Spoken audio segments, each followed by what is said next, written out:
स्वाध्याय। परम आगम गुरुवर फरमाते हैं, स्व यानी स्वयं का अध्ययन ही स्वाध्याय है। स्वाध्याय से दूर हो तो कर्म बनते हैं, धर्म जीवन पर अंधियारा होता है।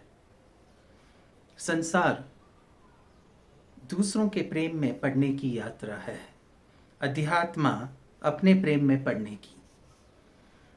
मन का स्वाध्याय वैसा ही है जैसा शरीर के लिए व्यायाम है, योग है, कसरत है।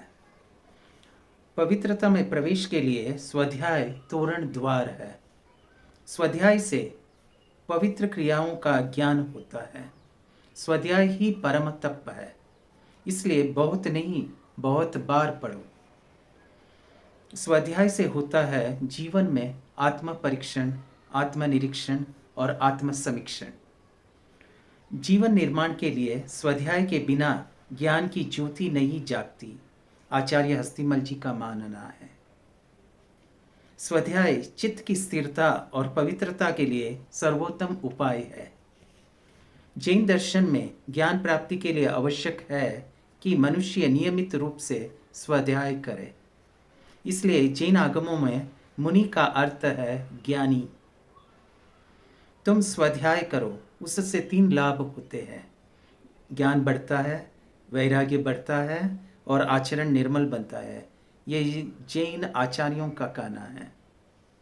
स्वाध्याय से ज्ञान की उपासना बढ़ेगी, समाज में शांति होगी, राष्ट्र में शांति होगी और विश्व में भी शांति होगी।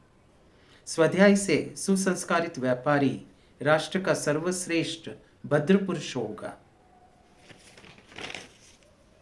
ज्ञान प्रमुख रूप से 2 प्रकार का होता है, लोक ज्ञान और शास्त्र ज्ञान। लोक का ज्ञान तो जन्म के साथ ही प्रारंभ होता है और जीवन के अंतिम क्षणों तक चलते रहता है। अनुभव इस ज्ञान में सबसे बड़ा सहायक है। लेकिन दूसरे प्रकार के ज्ञान यानी शास्त्र ज्ञान व्यक्ति को गुरुमुख से शास्त्र सम्मत बातों के श्रवण, उसके बाद मनन, चिंतन और ध्यान से प्राप्त होता है। इस प्रक्रिया में स्वाध्याय का विशेष स्थान और महत्व है। स्वाध्याय जीवन का अपरिहार्य अंग है। आगमों में कहा गया है, स्वाध्याय में प्रमाद नहीं करना चाहिए।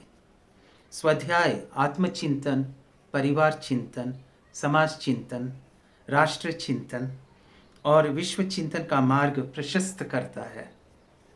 सारा स्वाध्याय व्यर्थ है, सारे उपदेश भी व्यर्थ है अगर वे तुम्हें अपने भीतर डूबने की कला नहीं सिखाते। स्वाध्याय के भाल पर आवश्यक है संस्कारों का टीका। जहाँ ज्ञान है वहाँ समता है, जहाँ अज्ञान है वहाँ कषाय है। ज्ञान का प्रकाश मिलते ही मुक्ति का द्वार खुल जाता है। इति ही जैनम चेति शासनम।